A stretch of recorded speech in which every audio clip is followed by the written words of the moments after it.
Good morning and welcome to Morning Coffee with Brigid. I am Brigid Burke and it is now Saturday the 26th of October and you may notice that there is a different view. You can see my shadow up here, but there is a different view today of I decided to turn things around so you could see what goes on, what I look at in the morning when I go to see the sun go up.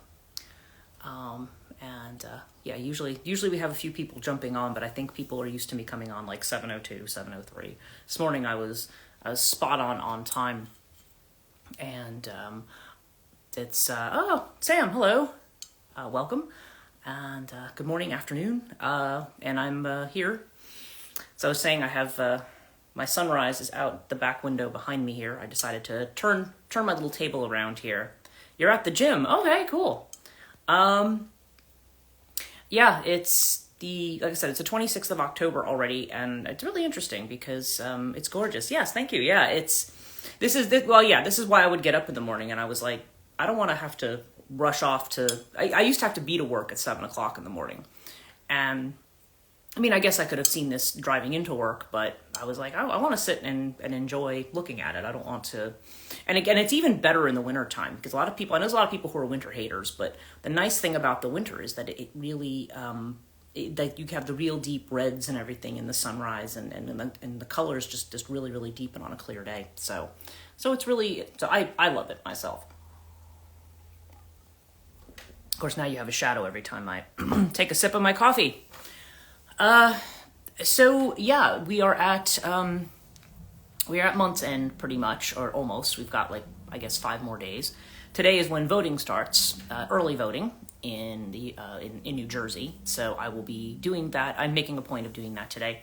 I'm teaching an intuitive development class. Good morning, Pat.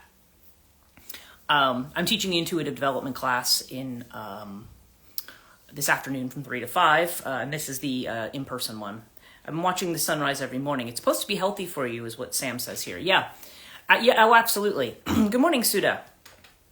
Yeah, we were just talking about the sunrise and the fact that you can see it over my shoulder now, because I turned my camera around, and I just thought, oh, let's try a different point of view today. And wow, very pretty. Thank you. Yeah. Well, I mean, as if I created the view, right? But it's, but yeah, it is the reason that and it's the reason I don't have curtains on my windows. I know people have talked about, oh, there's blackout curtains and stuff, and I know that's supposed to be good for your sleep patterns, but for me, I was just like, no, I want to have the light come in. That's why I have skylights above me too. We're almost at the end of the month. I was saying it's early voting today in New Jersey, and I am going to get down and do that before I go teach my class this morning, because I just want that out of the way. I'm really, I have been trying to stay out of the energy of all the hoopla that's going on before Election Day, because, we already understand what's going on, what the issues are and all that. So I just was like, okay, well, I just want to do that. And I am so looking forward to not getting text messages anymore. Gorgeous scenery. And yes, time to go vote. Yes, thank you. Yeah, it is. And I'm going to make sure I go down to, because I have to vote. Early voting for me is in Clinton. So I'm going to go down and do that and then drive out to Milford from there. And this morning I did things like so the people who are in my intuitive development class on the online version, we have our last class coming up on Sunday. And I'm probably, the tarot class that people want is probably going to start, I'm thinking December is when I'm going to start that one. I just need a few Sundays off to catch my breath and catch up, because I'm also doing midterms, papers, and so forth for my my university students. So, and of course we've got the ISFM, people who are in the ISFM enrolled full time. I have, Monday we have the seminar for Kate, because it had to be a change in dates because she was sick, and she gave a really, really fantastic lecture Thursday night, and then we're going to do the seminar on that. I'm going to be leading that on Monday. And then Wednesday, I give my own lecture, which I have been working on. I had a whole bunch of ideas yesterday on Persephone, Hecate, and initiation. And I really would like to find time to edit and put those podcasts back up. But I don't know realistically if I'm going to be able to do that. I keep getting the message that everybody else is getting. You need to You need to clear out. You need to empty space. You need to not have your schedule so full. So that's another reason why I'm like, okay, I'm going to take a little break from classes. I am going to offer a dream workshop, though, this month of November, as I mentioned, for people who are interested. So, and that's just any, if you've had dreams recently, you don't have to have taken my dream class. We can work people through who have not taken the dream class. So it's, that way you have a group of people who can get together and talk about that. And I was thinking too, that probably we'd want to do a regular tarot group as well. I'm going to try to make the times, I had to make the times quite late this semester, but I would like to, maybe once my Saturdays become clear in December, maybe I'd want to do something on a Saturday, because like I said, I have a client who regularly comes on Sunday. So I don't want to have to curtail her too much, because sometimes there's a lot of things that she would like me to do. And I don't want to tell her, like, be looking at my watch going, I don't want to feel her have to feel rushed, especially after having Rahani and stuff like that. I don't want anybody to feel rushed. So yeah, so we're working on all of that stuff. And I'm thinking, regular, even after the tarot class, like having a working group, just like I want to have with the dream practice group, also having a tarot practice group. So that will be more into 2025, but all of those things will be part of it. And I need to start planning the next semester of the ISFM, what's going to be taught, who's going to be coming back to teach, or if we're going to bring in some new instructors as well, because some people may not want to. I'm very interested in Tarot and Dream Workshop in Hecate and Persephone is this Wednesday, as Pat's asking me. Yes, it is this Wednesday. So we're going to finish up with Kate's segment of the school, and then we're going to move into mine. And I think there's going to be a bunch of people joining that, because there's a lot of Patreon people who want to listen to that one. And I had today I am not as mentally vibrant as I was yesterday, but I'm glad that I wrote down all my ideas yesterday. Same, and tarot sounds great. Yeah, awesome. Yeah, because like I said, now that I know people, we've taken a class and there's people who are new and would like to learn more. It would be great not only to learn the basics, but also to have a space where we can talk about cards and where you can practice, and we can think about card meanings and stuff, and in a very much more meaningful way. Okay, thanks. Oh, no problem.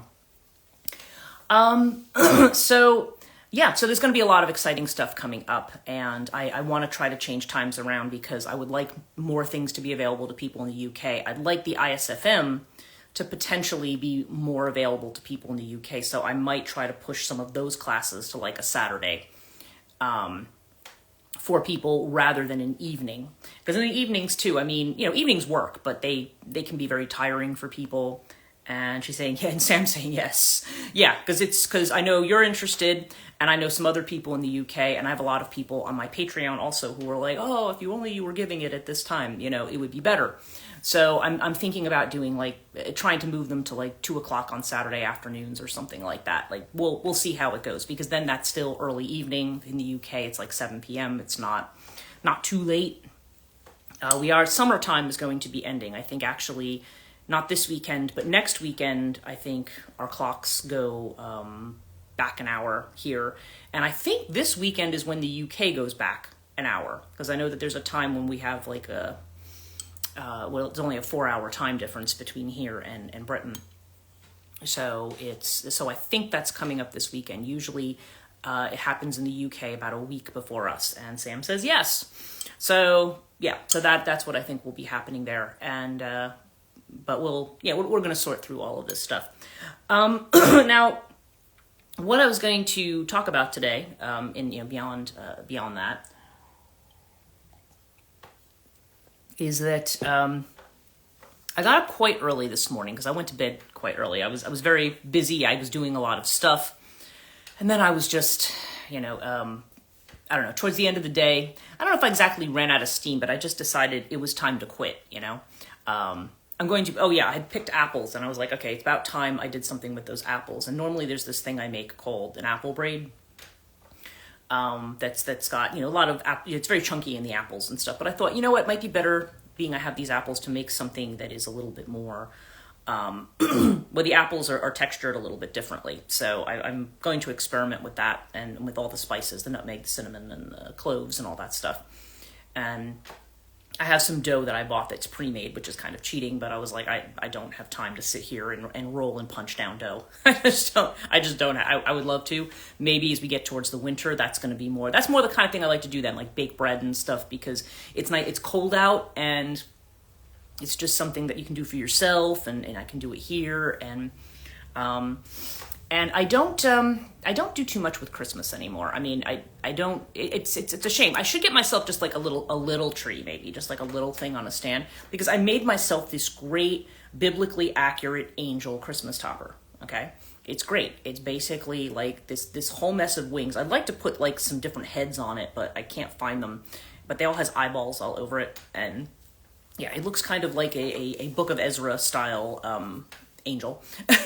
So, and I was like, oh, I get to put it on top of my tree. But then it's like, when I don't have a tree, then I can't put it up, right? So, but I don't want to, I'm tired of doing the whole Christmas tree thing, putting up, and like maybe a few decorations, but I really like pine. I like pine scented things around the house, because I just like the idea of winter. It's like, it's just cozy, you stay in, you have hot beverages, when the first snow comes, it's always very, very pretty. That kind of stuff is what I like about that season. I don't necessarily, yeah, people do give gifts to each other and stuff, and that's fine, but it can be overkill, and I just would rather kind of I've been trying to dial it back in the last few years. So, there was always a family thing that we do, but I kind of want to dial it back. So, okay. So enough about that. I had 2 messages this morning. I had one from Morrigan, which she doesn't always. I ask every day. Every morning I get up, I do my protections, as anybody in the class knows. I start with those, and then I call my guidance in and I say, it'll be cool if we have a little Zoom meet or something for the Christmas season. Yeah, that's a great idea. We could do that. Like a little Yule meetup, or something maybe in December at a time that is we should totally do that. And yeah, that's actually going to be a good time, because I will be done teaching the in-person intuitive development by the first weekend in December, so I will have some time on Saturdays before I start the tarot class. Yes, that would be amazing. Yeah, let's do that. Yeah, that would be great, because I think all of us, everybody here did take one of my classes together. I'm trying to think. Oh, it was the Chiron. I had a lot of you in Chiron, like Sam was in that, and so we had a number of people who got to meet there. But it would be cool. Yeah, we'll have like a little Yule party, winter solstice. If you like Christmas, whatever party, we can do that. I'm totally down for that. And yeah, so we'll pick a time and we'll have it, and we'll just invite. We'll invite, whoever wants to join, but probably it's going to be, count you in. Absolutely. 100%. So certainly the people who have been in the school, what it could be too. It could be just kind of like, it can end up being sort of like an end of semester party for, the ISFM students who are finished, meet up for everybody who's into the morning coffee and to the other classes that Transition Life Coaching teaches. It'll be like a little Transition Life Coaching client, I hate to think of you guys just as clients. Everybody, we're friends, on having a meetup. So that would be a great idea. And even that way, maybe if we do it at a good time, even some of the people who might not be regulars who get to come in, like Jenny, or like Ellen, and who else? I'm trying to think. People who just pop in occasionally, Paulina, they might be able to join us in that as well. So that would actually be a very cool thing, but it would have to be a weekend thing so that we accommodate everybody's schedule. Okay. So the messages I got this morning, I got 2 messages, one from Morrigan, one from Maka. I specifically work with the aspect called Maka, which, that's the aspect that has to do with the fields, with the sovereignty. There is an aspect of Maka that is like a war goddess, but, so she had a specific message this morning. And I also had a message from, let me see if I can turn this light off at this point and you can all see me. Okay. Maybe not yet. Okay. I was kind of hoping, because there's this shadow. I'm like, I'd like to get rid of this shadow, but we're not quite there. Yeah, her message this morning was interesting, because I got the runes of constraint and separation around the blank rune of possibility. Okay, and the outcome was what they call Ewaz, or the horse rune. Okay, which is the rune of progress. It's the rune of manifesting your wishes. And I think the meaning of that first message was that it's kind of an extension of what we were talking about with Capricorn energy yesterday. To a certain degree, in order to create something or take a particular shape, it has to have a form. If we want to think about a soul in a body, right? A soul, in order for a soul to be able to be manifest and to do something, it has to be in a body. And I want to talk a little bit about the meaning of the word soul, too. That was another thing that I posted something to my stories today about Jung talking about the death of the soul. So I want to talk a little bit about that, too. But so things, in order for things to be manifest, then they have to take on a form of some kind. And so we had talked a lot about how limitation is actually the vehicle of freedom. And when you think about it in that way, in order for you to act, you have to have a means of doing it. Otherwise, it's like somehow in your freedom, you're limited. It's like there's like something paradoxical about it. The idea that if you just leave everything out in the open, it's kind of like if you have ideas that come in. And I'm going to say come in, not necessarily things you think of, but they come into your conscious mind. In order for them to be anything, they have to manifest. If you say to yourself, I'm going to start a business, or I'm going to, I don't know, it could be a lot of things. I'm going to buy a house. I'm going to move. All of it is just in the realm of ideas until we actually do something to make it manifest. Now, sometimes, we have other obstacles and blocks. There is such a thing that we think about as divine timing in the sense that things happening and falling into place at their proper time. So, but the idea is that we work towards something. You work towards how it's going to become manifest in your life. Now, there's some things, interestingly, in order to manifest means that we have to let go. If you want to bring a new big piece of furniture into your house, you may have to get rid of some other things, right? You may have to clear out in order to bring some of these things in. And I think that's kind of an important thing to think about here as we keep been talking over these weeks about emptying out, letting go, flowing into this feminine energy, but also about manifesting. And the thing is, if you what was it? I had a couple of conversations yesterday, which were so interesting after we did our live stream from two different people who don't even know each other, about the way in which when you stop. Well, okay. First of all, when you focus on commodification, when you're focused on something making money. So if you start a thing, like let's just say we all started a community. We have a community together, right? And obviously, you need to make some money in order for things to be able to keep going. You need money to pay bills, to keep the lights on, to keep the internet on, to pay for food. You need money for things. It's not that, I don't always want to make it sound like money doesn't matter. You don't need any of it. Of course we need money. But at the same time, when the entire focus becomes money, and this has been a hard lesson for me to learn as a Taurus, because we always think like, well, whatever I'm doing, because when I first started doing this whole business, I had people who had said to me, well, yes, but you should give your classes and you should, you have a PhD, so you should be charging like $2,000 for every class. And I'm like, yeah, but not everybody can afford $2,000. Well, who cares? You just want to get the high end people. To me, that was completely the wrong focus. I understand the rationale behind it for some people, but I'm like, I'm not in this to like con people out of thousands of dollars. Okay. I'm into this because the whole point of this is to help people. And I found that once I stopped focusing on money and saying, look, it's 20, 25 bucks a class, whatever, the school is a little more because I have other people to pay. But it's, I just feel like it's, I'm trying to keep things, within reason. I don't want to say like, oh, only people, everything's already set to a world where people have a ton of money, right? And even people who are, when you're comfortable, excuse me, and reasonably well off, it's just why I just don't.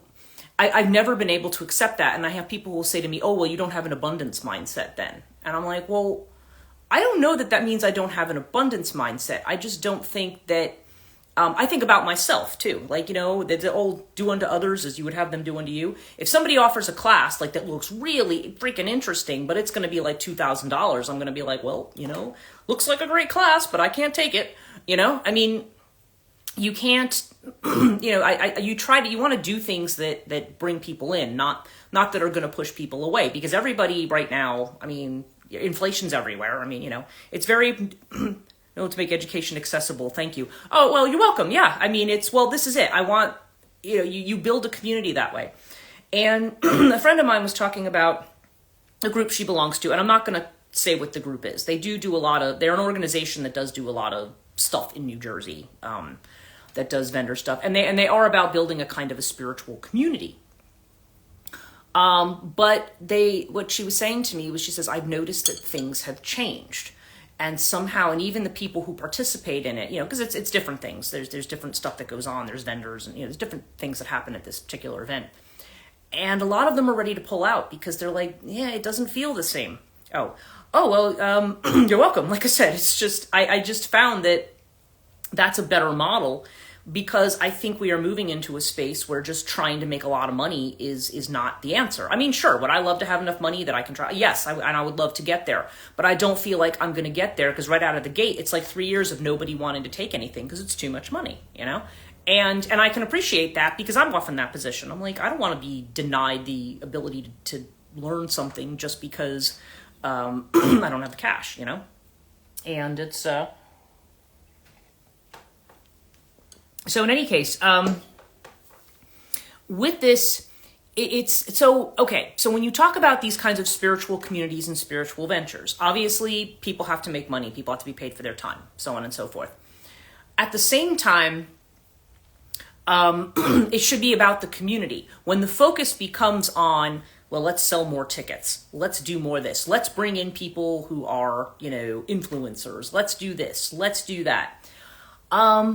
You find that it becomes corporatized. That's the word that I'm looking for. It becomes corporatized. And when this happens, I mean, I'm seeing this happen in the arts. I'm seeing it happen in a lot of places.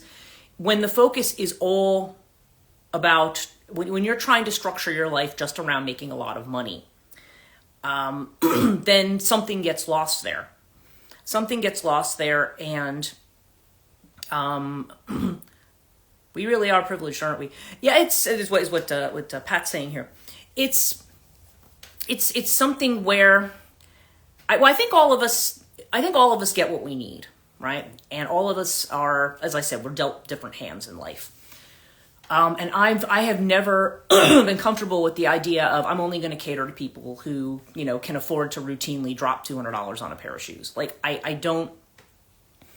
That's not necessarily the audience that I'm catering to. I mean, if they want to join in, I mean, I have nothing against that. But I just feel like everything is just part of the problem of the world. Part of if you want to talk about the negative side of Capricorn, it's that there becomes too much of a focus on that. And I think that's what she was talking about too. When there becomes too much of a focus, not only on money, but also on how many people like me, how many people approve of what I'm doing. If you're going to always be, if you're always going to be in this space where you are, how do I want to put it? Where you're always focused either on what other people think about you or on what you're going to get out of other people, then I just feel like it's just not happening for the right reasons. And eventually it falls apart because it's not bringing the heart into the space. And that's what really needs to be there. I mean, yes, people are running a business and I understand that, but the heart has to be there as well. And I feel like that's kind of what she's saying. Like there's something that we're creating and that we're building, and it needs both elements. You need this element of structure, which we think of as the masculine structure, right? You need an element of structure here. Now, Azrael said something interesting to me this morning as well. It was interesting. I was talking about the angelic word yesterday for heart, and that was manon. And the angelic word for mind is manin. There's manin and there's manon. right? And when I realized that today, I was like, oh, yeah, it's really interesting. They're very close because they're both ways of perceiving the world. They're both ways of being conscious. And that kind of gets to the idea of the soul. And when we talk about the soul, now again, that's a funny word. When somebody can talk about, say, the death of the soul and the way that Jung talks about it. I just did a podcast for my Patreon followers on this subject, on the demiurge, and also on the archons, this Gnostic conception. Are you familiar with heart-brain coherence, is what Sam is asking me. Possibly. I've not heard it that way, so maybe this is something that, no, I guess probably just as you're saying it, I'm not sure I have heard of it. So, it's definitely, it's definitely, there's this a kind of intelligence that we have from both of those places. And again, there's too much focus on this. And what it gets me back to is the Gnostic idea. When I was doing this podcast, one of the things they were talking about with at least, there's multiple versions of Gnosticism.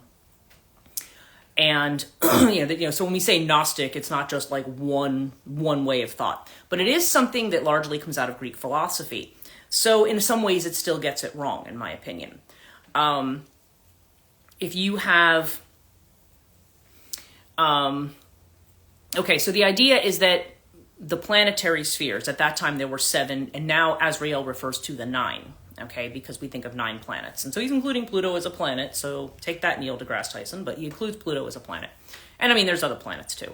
But these 9 influences, right?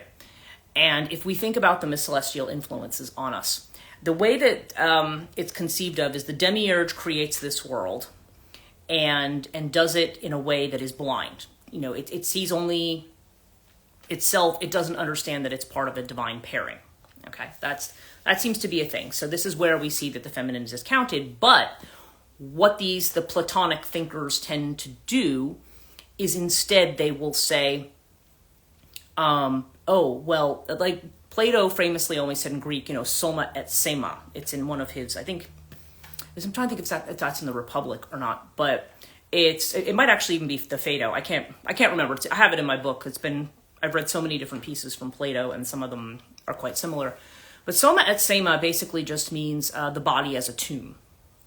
Okay, so he has this idea that the soul is entombed in the body, that the soul is something that needs to be free. Now, you remember at the start of this, I said, in order for the soul to really be free, it has to have a body, which is the opposite of what Plato would say. Similarly, what Azrael said to me this morning is he said the mysteries of the 9, which has a lot, cannot be apprehended, or the mysteries that are coming into being right now cannot be apprehended through the head, or through he used the word head, dasis, and he used the word manin, mind. He says you can't apprehend it. It can only be, it's only through that space which is felt, or that is perceived through intuitive senses, through what we just kind of know without knowing how we know it. That's the way that the mysteries are perceived. And that's actually true of if you want to think even about religious mystery generally, that is how it works. When you get to certain levels, any images that you have, any rituals that you have, anything that you hang on to becomes meaningless in a certain space because it's something that's outside of these things that we intellectualize. Like, I'm trying to do this or come into this kind of relationship, therefore I must do X and Y. So it's this element of, okay, what he gets down to is that he says the prison that we have, the way that the prison's conceived of, and we've talked about the prison too, like when I've talked about Philip K. Dick and the idea that the empire never ended and that somehow we're in this kind of iron prison that and this cycle that we repeat over and over and over again. And again, that's a very Gnostic flavor. But what Azrael said is, he said, yes, but the thing you're getting that we get wrong about it is this is really fascinating. Thank you, Pat. The thing that's really wrong about it is that it's not that the body is a tomb. It's not that the earth is what imprisons you. It's not the material world that imprisons you. It's the mind. And that's what he said. He said it's the mind that's the prison. It's not the material world, which is why I'm very focused on no, be in the material world. Enjoy where you are. Enjoy life as it is. because the thing that makes you not enjoy life is your own head, is the way that you think. Now, yes, our thoughts can do things, but when you think about it, when we really come up with something truly creative, when something really is just like, oh, wow, or we get like an epiphany or a great idea or something, it's something that flows through us. It comes from whatever you want to call source. It has nothing to do with, what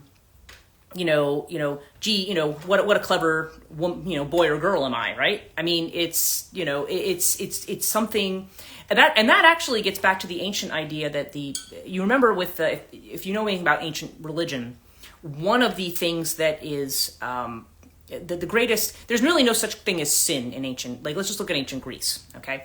There's no such concept as sin. But what there is a concept of hubris, which is pride, right? And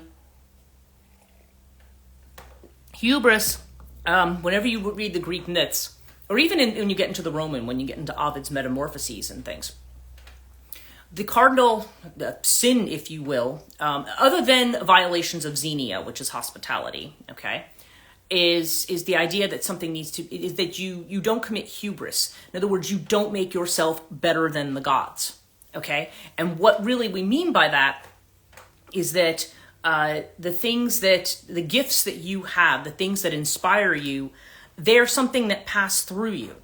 It's not like you as an individual by yourself, your own ego is the master of everything.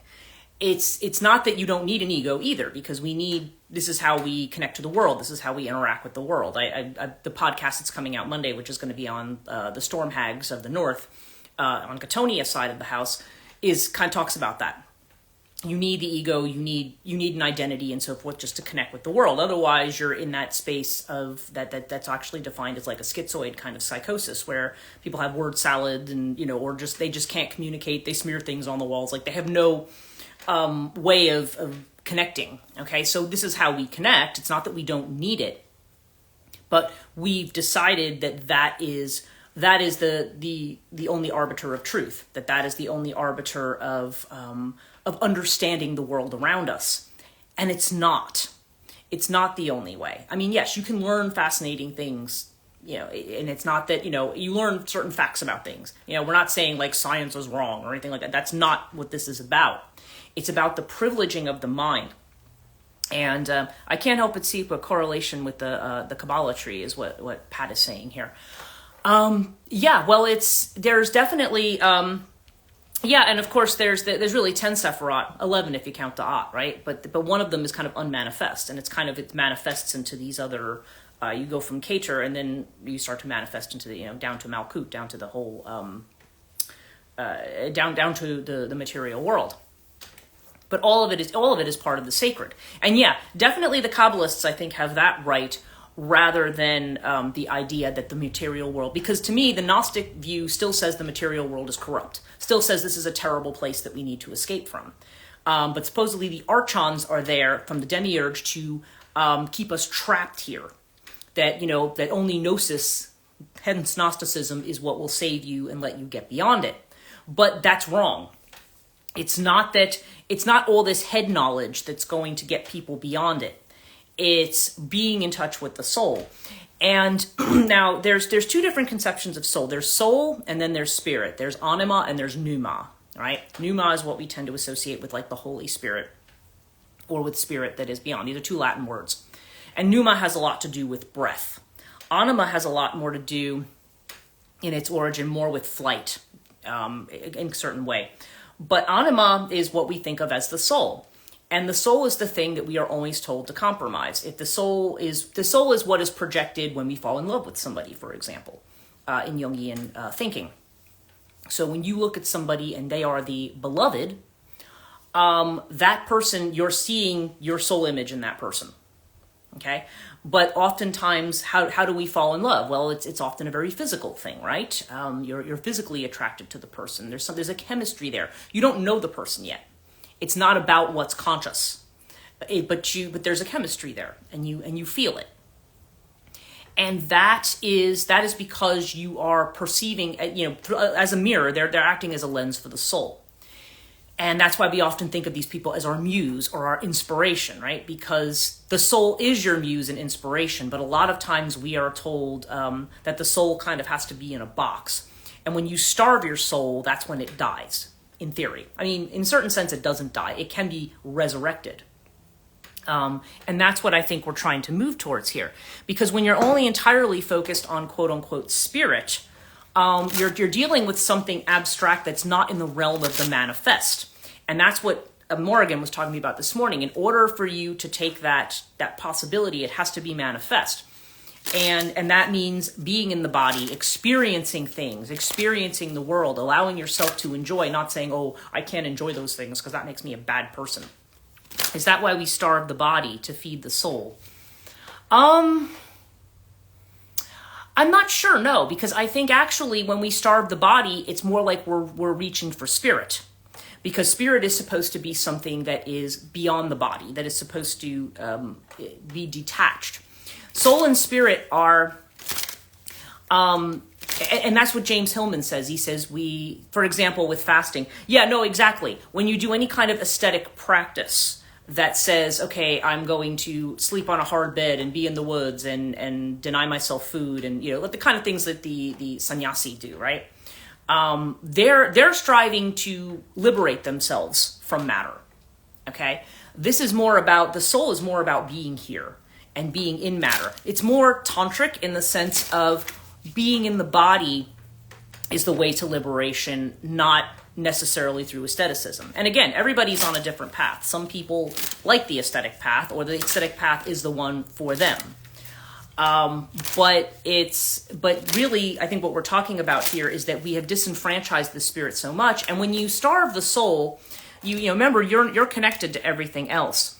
So you end up starving the world soul as well. I mean, whatever that is, you starve the collective. And so this is where you no longer are connected to creativity. You're no longer connected to your own psyche. There's like a disassociation that can happen when you disenfranchise your own soul. So in order to be here is to really be here, to really observe. Certainly there's mindfulness practices that can do that, but even just allowing yourself to go out and enjoy things. Like, to me, that's why I like the little community we have here, why I think it's really great, because, we're getting to know each other. We're on the same page. We can learn from each other.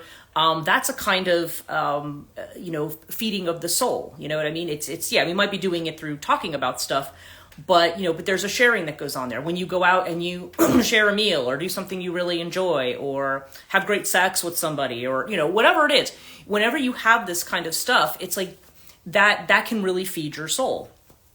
And you allow your dream space to have the importance. Allow yourself to be in that world of image and art and creativity. Allowing yourself to be in that space instead of denying yourself that space. And that doesn't mean necessarily that people have to become all hedonistic and be like, yeah, I'm just going to overindulge in everything. People always associate that with overindulgence. It's why the dark feminine is often seen as like a seducer or a temptress, right? But that's not really what that's about. It's like, no, this is what makes you feel alive. Being in your soul, being in your life and saying, great, I'm here in this body and I'm here to live the life that I want and I'm here to experience it. But most of the time we spend the first part of our lives trying to negotiate what we think society wants from us. And again, it's not that we have gifts that we want to share with others. But when society's values says, no, you need to focus on making money and the rest of all that is rubbish, that's kind of the thing there, Let's do our reading for today. In the center, we've got, the split card, right? And I just talked about schizophrenia, right? But this is the split between the head and the heart. Oh, sorry, not about restricting pleasure, just actively experience ebb and flows of restraint and indulgence. Absolutely. Right. Well, exactly. So if you're not hungry, don't stuff yourself, right? If you feel like not eating, or you feel like that's not what you need. Yeah, but it's a matter of listening to the body too. Listening to the body and what the body wants. Yes, we can fall into things like addictions and so forth. So sometimes there's time. And again, there's this balance that you have to be between restraint, because obviously you have to confine something to a form or restrain it or work at it to get it to be what you want. If you're a sculptor, you can't just look at a block and say, yeah, that would make a nice sculpture one day. You actually have to work it, you know, and allow that to come through. Wow, crazy. The split card is right on, right? Yeah, the split between the head and the heart. But we're coming to the awareness of what's important. And obviously you see this this kind of Buddha or Shiva figure kind of in the middle here. This is what's really in the heart, okay? That's kind of reminds me of what Alan Watts said. He says, whenever you go visit the guru, and the guru kind of gives you this look when you say to the guru, I want to be enlightened, I want to get rid of my ego, and they go, you know, they just kind of look at you like, and then he said, what they're really thinking is, oh, come off it, Shiva, you know, you know, really, you know, enough of the joke. I mean, you know, seriously, you don't know who you are. So yeah, this is about finding that, knowing that that's what's really within you. And the external feeling of which we are aware. I've brought this card up so many times this week, this Ten of Swords. This is the ending, but this is moving from the space, this is moving from complacency to realizing, well, to realizing we've been sold the bill of goods, to realizing that our priorities have not been necessarily in the right place, because the world that has disconnected it from the soul has said, it's stupid, why is that a priority? And then we get angry about it, and we get upset, and we get frustrated, and this is where all our grief comes out, and all the things in the past, all the things other people told us that we were, the way that our families might have failed us, or that society has failed us. We get angry, right? You get to be the lion. And then you move into the space of the child. You let that out, and you open yourself up again, and you are able to kind of start anew from this vulnerable space. And you note that the child is actually playing a flute as well. So it's the idea of what is your own music, whatever that is. And it doesn't necessarily have to literally be music, but you understand what I'm saying. What is your own music? What is your own song, right? What are you conveying here? And again, we got another card of ending, completion, okay? Again, there's a completing of a cycle here. And so this is demanding that we drop out of this space. Because the meaning of this card is, this person's stuck between, the only thing they can do is jump. And I don't mean that literally, obviously. But it's literally just, if you're up here, you've got to jump. You got to jump down. Like, don't be stuck in here. I can tell you, and again, these are all things that are very hard to put into words. I'm standing here doing a live stream, blah, blah, blah, blah, blah, talking at you. But it's hard to put into words. But I can tell you that one of the things that's come up, even with all the stress of what's going on in the collective right now, even with the intense astrological energy, I don't know. I feel a way that I can't say that I guess I've never felt it before, but I only would feel it like, you know, in spots here and there. And it seems to be more of a regular thing. And I think that's coming about because, you know, eventually, you know, the good aspects of Capricorn are absorbed. The work that we do, the pride that we take in our work, and the ones that are more, that have become too materialistic are the ones that are falling away. And as we move into Aquarius, the idea is that, yeah, as we innovate, we have to remember where those innovations come from. Creative innovation is inspired. And it's not because, you know, like if I write a book, it's not because, oh, look at me, I'm just a great person who writes stuff. It's like, no, that's passed through me somehow. And that's the form that it's taken. It won't take that form for everybody. But this is a cycle that's coming to an end. We're reaching a point where this frustration, I mean, the journey's not over. I mean, we're still alive. We're always going to be learning something. We're always going to be experiencing things. There's always going to be new things that we encounter. But this particular phase of things is over. And our outcome card is nothingness. Okay? Now, this is the Hierophant in this deck, but this is about, again, literally that's what I got before. You're in this gap. And being in the gap, it's kind of like, okay, so when we ask the question, all right, this has ended. Now we're in this space and we don't know anything about this space and it looks dark and uncertain and I don't really know what's here. Part of it is that you need to wait for certain things to present themselves. But the other piece of it is that this is the space in which you are now free to create. And in doing that, you know, allowing, you know, the vastness of that. If you think about most creation myths, right? There's like a void. And there's something that comes out of the void and it separates. This is kind of like what Morgan was talking about earlier. It separates. And as it does that, it becomes manifest. Like you can look back at itself. We always talk about, even in the Devi Mahatmayam, you know, when the gods call upon the Devi in the form of Durga, they literally says in the text that in the Chandipat that she separates herself. And she faces herself and says, okay, what's happening here? You know, there's a manifesting that comes about, but it's important to understand that the old way is done. And actually, one of the things that's come up quite frequently is that, and I think I talked about this the other day, is that the shift is happening right now, but we're really going to start seeing how this shift is going to manifest in the world, probably when all the planets start to go direct, all the outer planets around mid-April. That's going to be, that's when all of the pieces are going to have clicked into place. So this is what we are heading towards. But in the meantime, we're in Scorpio season. There's something that's ending here. And we are, but what's ending is something, you know, we don't want to look back on it. Remember I had mentioned the Sodom and Gomorrah thing? Like, don't look back and turn into the pillar of salt. Like, just look, you know, look towards where you're going and be happy to leave behind that which is no longer proper to who you are. Now I can turn this light off, right?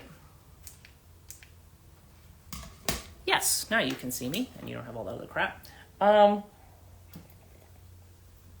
So yeah, I hope this is sensible, but those were the messages that I got today before I started. And yeah, so Scorpio season, my fave. Yeah, it's definitely yeah. I love this time of year. I love October, November. It is one of my favorite times of year. And as you're watching everything, you're watching kind of a death going on in nature, but it's a very beautiful one, right? Everything is just very colorful as it goes out. And yeah, actually, you know, every aspect of it is beautiful. And then of course, when things are born again, that's in the spring, that's also beautiful as well. So it's, yeah, so we just kind of, you know, just kind of being able to be where you are, be with who you are, and pay attention to what it is that, you know, that your heart tells you that you want. And that's what we really need to be working towards. So the image of introspection with the split is something I'll ruminate on today. Yeah. And that is a tough image. That is a tough image because it's kind of like, well, what does that mean? Does that, you know, I look at that card, I'm someone who's afraid of heights, and I'm like, what, you want me to jump? You kidding? But yeah, there's this leap almost that has to be made, but it's a psychological leap, not a physical leap. But or it's just I don't know, it's just allowing the bigger system you're part of to do the work to just kind of let it do its work, because that's what works through you. And when that works through you, that's when you are able to, in your own unique way, express what's trying to be expressed through you. And again, you know, when we're doing our day-to-day stuff, doing our jobs, like, you know, today I gotta, like, you know, sort the laundry, and I gotta, you know, change the bed sheets. I'm actually gonna be baking my Apple stuff today. I mean, that's all very ordinary stuff, right? But, you know, we have bills to pay, we have obligations, we have different things that are going on. And we kind of think, well, you know, obviously I have to pay attention to those things. Well, sure. But whatever you feel compelled towards, like right now I feel compelled, like I went outside and did some painting on my house, and I'm like, okay, you've got to start cleaning out. I don't know what that's leading to, but I feel like it's leading somewhere.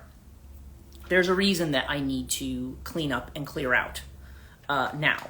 Does it seem like it's necessarily that urgent? No, but somehow I'm feeling like that's the direction I have to take.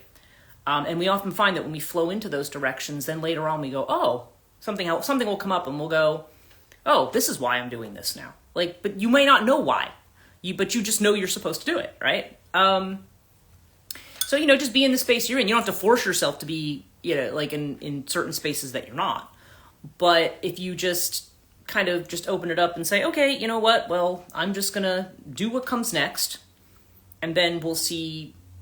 But as things come up, the more that you just kind of allow these kind of ideas to come through your mind, through your consciousness, the more that you'll be able to manifest them in whatever way is appropriate. So anyway, I hope it's hard to talk about some of these things. So, and not because they're unpleasant, but more because they're just hard to put into words. So, in any case, I hope everybody has a great Saturday, and I will be seeing some of you tomorrow evening. And I think, as I mentioned, we've got some trick-or-treaters coming tomorrow, so our last class could be interrupted by people knocking on my door. But I'm going to try to, I don't usually get a whole lot of people down here, so I don't think it's going to be a huge big deal. But in any case, just to be aware that might happen. And of course, I'll be back on tomorrow morning beforehand, and I'm going to teach my other class this afternoon. If anybody, I mean, most of you guys, you know, are either not here or have taken this class with me. But if you know anybody who wants to take intuitive development with me in Milford, I am, in fact, doing it like this class. People can pop in anytime. They don't have to have started with class 1. So, oh, you're welcome. You're welcome. And I hope you all guys all have a really great Saturday, and I will see you all tomorrow morning. So take care.